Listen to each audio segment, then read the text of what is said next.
शेतकरी बंधूंनो नमस्कार. सर्वप्रथम बघितलं तर आता पाणी बघा 1 महिन्यापासून पूर्णपणे प्लॉटमध्ये पाणी आहे आणि अशा कंडिशनला आता प्लॉट इथं उभा आहे आपल्या समोर. मित्रांनो आता जर बघितलं नॉर्मल पानांचा तुम्हाला जांभळा आकार दिसतोय, वरती काही जांभळ्या ठिकाणी असं जांभळं होतं आणि पान बारीक होतं. याचं कारण महत्वाचं जर बघितलं तर असं कंडिशन मध्ये जर बघितलं आपण पूर्ण प्लॉट बघा पूर्ण असं पाण्याखाली नुसतं पाणीच आहे, मध्ये प्लॉटमध्ये सुद्धा घुसता येत नाही. अशा कंडिशननुसार जर बघितलं तर सर्वात महत्वाचं मुळी लॉक झालेली असते. ती मुळी आपल्याला ओपन करायची तर काय करायचं यासाठी फॉस्फरिक ऍसिड आपल्याला वापरायचं आहे 1.5 किलो ते 3 किलो या ड्रिप ऍप्लिकेशनने आपल्याला वापरायचं आहे.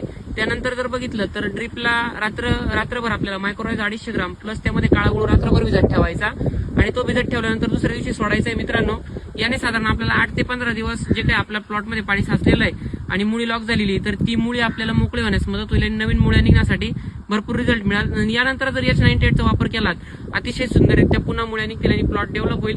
अतिशय सुंदररित्या प्लॉट डेव्हलप झाला. आज विचार करा तुम्ही 1 महिन्याचा झालाय, साधारण 1 महिन्यापासून असं पाणीच आहे नुसतं.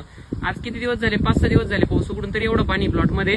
तरी अशा कंडिशनला आहे तर बघू शकता तुम्ही पाणी जर नसतं तर प्लॉट किती सुंदर झाला. सेटिंग बघा पंजेची सेट होती.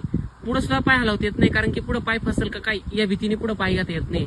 आणि अधिक माहितीसाठी काही संपर्क करायचा असेल तर खाली दिलेला ऑफिसचे नंबर आहे त्यांना संपर्क करून घ्या.